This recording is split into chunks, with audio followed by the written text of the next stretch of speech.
So the group started about 12 years ago. It was started by Leandri, and she realized that there was no support for ladies with PCOS and endometriosis. So she started up the group. I came along. I've been part of the group not long after that, and we have about 11,000 members across South Africa, all of whom have PCOS or endometriosis. From a support point of view, we each have our own experiences, and by sharing those experiences, maybe there's somebody else who's afraid to ask about their symptoms that can take from the shared experience to what they are suffering and put it into use in their lives, what the person has done to alleviate their symptoms.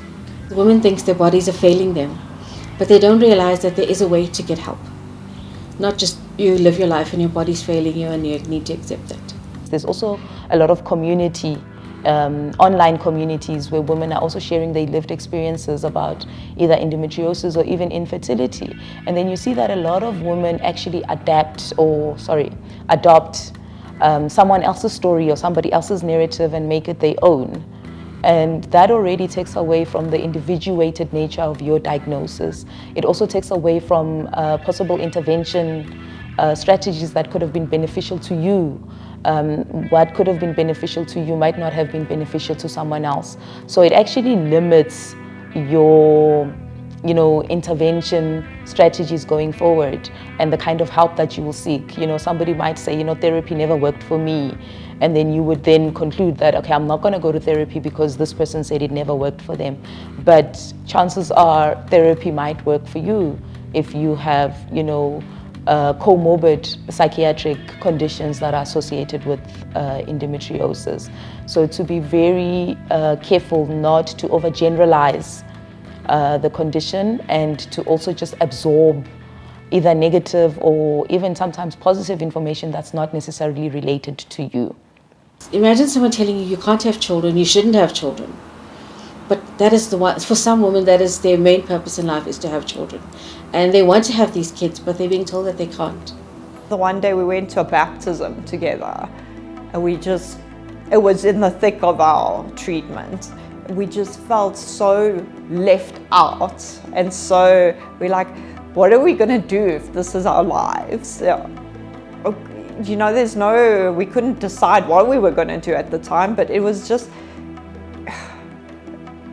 I can't explain the feeling. It was just that instance alone, it was just so scary, because now obviously my plan was to have kids all along. So to think of a life, I almost had to mourn that life. Obviously it turned out fine, but it was I don't have the right words for it, very scary, very unknown.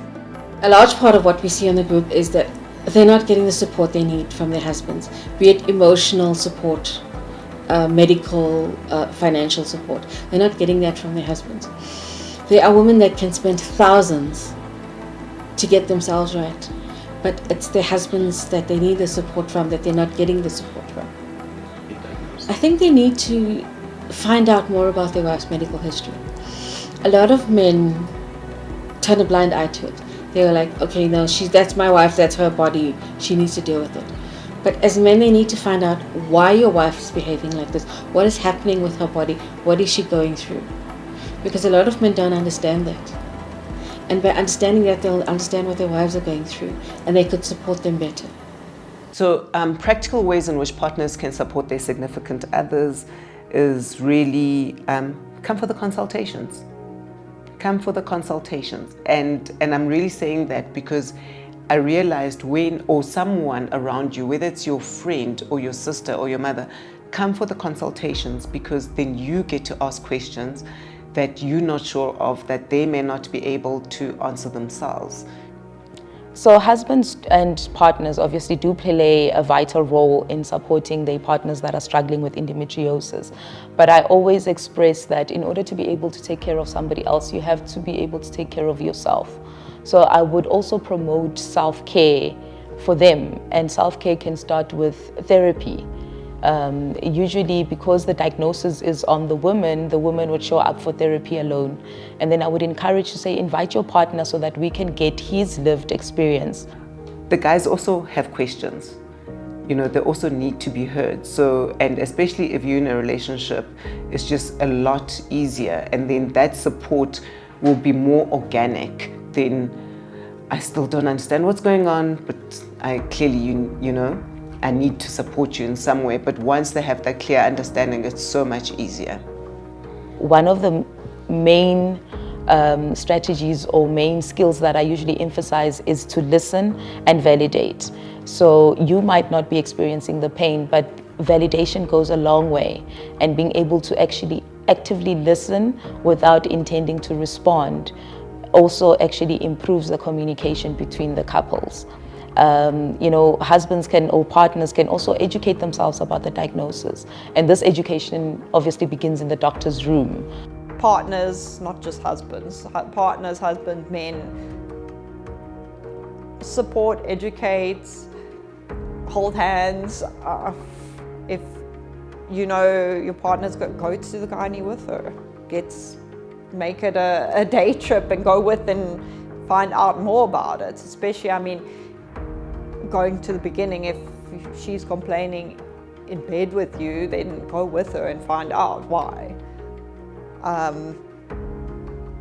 Be more understanding. Look, I must say I haven't struggled with that. I think a lot of men are becoming a bit more understanding. I mean, I've had a few ask me about IVF, even from like groups and that, obviously being supportive partners. So I do think it is turning, but I do think go with your partner or friend, or listen, just don't make it a joke. That's all. Don't joke about it. A lot of women have actually expressed a reluctance to engage in romantic relationships because they wouldn't be able to, you know, fulfill some of the functions required in a romantic relationship. So the painful sex is usually, again, minimized by their partners, especially if they don't have insight about the diagnosis and what to expect. So if it's minimized, then it comes across as though you are withholding sex. So that causes a lot of strain in that relationship and can cause a lot of conflict in romantic relationships, or even in marriages where now the marriage is at risk because there is no intimacy in the marriage. And that causes a lot of frustration for both partners. And a lot of the time I've seen women, the best way they can navigate it is to avoid sexual intercourse. And that is not necessarily effective, but it comes across as the best way in the here and now. It's all I know because I'm in pain. But when you see the change that comes with having consulted with a medical professional, managing the pain well, and also through psychotherapeutic techniques, being able to actually start engaging not only with your partner, but the relationship that you have with your own body. The importance of sexual pleasure for yourself as well, because then sexual intercourse becomes a dread. It becomes an anxiety-filled experience as opposed to something that is enjoyable for both partners. So having to reestablish that relationship with your body, but also relationship with your sexual self, and how to get into, you know, enjoying sex once again, or sexual intercourse once again, and being confident to actually initiate without the anticipated pain. A lot of the men, the reaction has been, we didn't know that was happening. We don't understand it. We're men, we don't have those body parts, we don't understand it.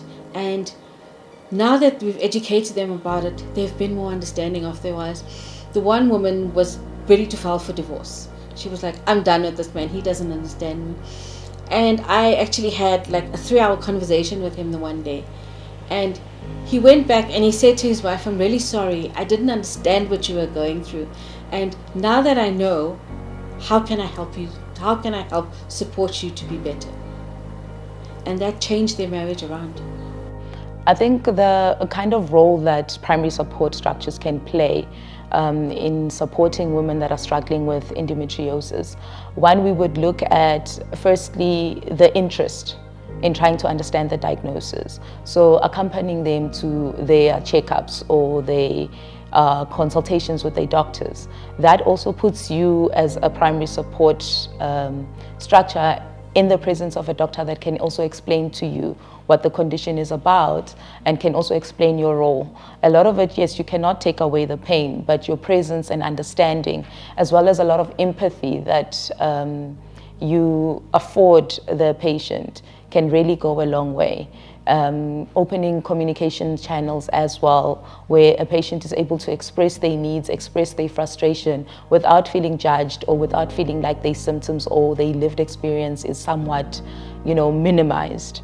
So that would be educating yourself about the condition so that you know how to best support the person, and then also being open to communicating about the diagnosis, the impact on their lives, but also understanding that yes, the diagnosis might be a universal thing. We all diagnose with endometriosis, but how it impacts on us and how we emotionally respond to it can be very different.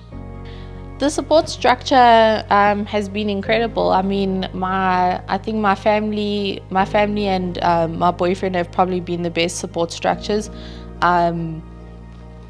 With my dad and my brother, for example, to speak about them, my dad has obviously gone through a lot of it with my mom, with being with my mom, and then with having my sister and I and us growing up and stuff, and then with my brother, he's also seen how we've struggled in our lives, so they've been very sympathetic and empathetic, which I really appreciate.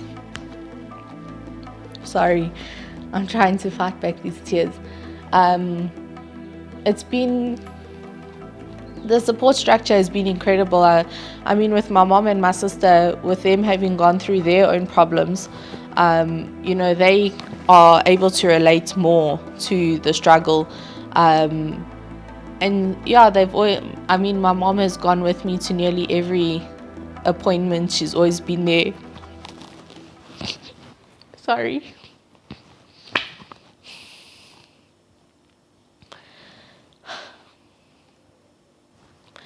My family always makes me emotional. She sat there at every hospital visit, always there. My whole family was always there. I mean, my dad runs his own business, so he would be working and stuff, which is understandable. I don't expect them to sit there while I'm having an operation. But, they've always been there. And then when I've been at home, it's always been a very comforting and loving support around you when you're recovering. And that's exactly what you need, and they always try to understand what you're going through and what you're dealing with, and when the doctors say this and that, then they're also asking questions, okay, so that they can understand better, so they know how to support you more. So yeah, the support structure has been incredible in my life, with my family, with my boyfriend, with my friends. It's all of them have been very supportive and very understanding about it. If you know someone with a diagnosis, especially if it's a daughter or a friend, maybe we've got so much now compared to when I was younger. You've got TikTok that can educate you on this stuff, which I know it sounds crazy. Instagram, just type in there and just get a bit more education about it. Oh, she's not being dramatic, she really is in that much pain, or it really can cause so many issues. So it's a hard thing because you can't force people to do anything, but I do think educate yourself a bit more about it. Looking at parents that are helping their daughters navigate the physical impact of painful periods. It's something that you mentioned earlier, was that encouraging their daughters to consult with a gynecologist from the time that they start their first period. That would also allow for earlier intervention.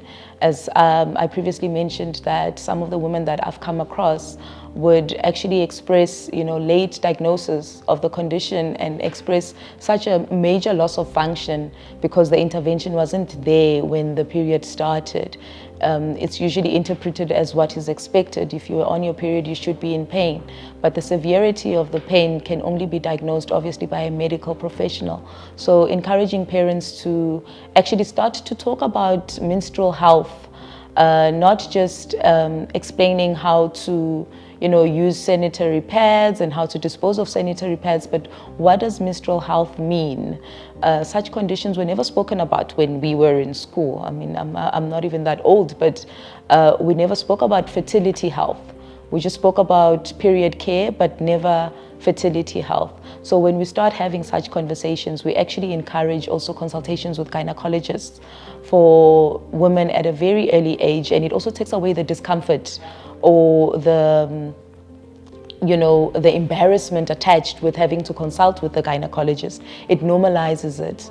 If you do have a daughter, like I said, from day one, sort it out, take them to a gynecologist, have them seen by a therapist, just don't let them feel unheard. Listen to your daughters, take note of the symptoms and take what they're saying to you seriously. Go help them in terms of seeking advice from medical professionals and, take it further. Even if it means getting 5 different opinions, do it, because there might be 4 doctors telling you that there's nothing wrong, but there might be one who will truly listen to what you're saying and will help you. My advice to someone struggling, 23, and I've told everyone that has started, I'm like, if you sense there's a problem, have it sorted out straight away.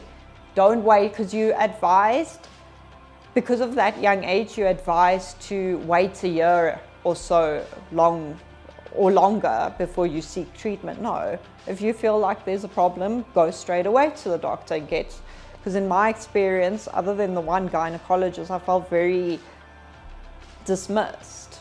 So find someone else or get it sorted straight away. You're never too young. Never too young. If I could tell my younger self anything now, it would just be to stay strong, to not feel so defeated, and that everything will be okay. That we will get through it and everything will be okay.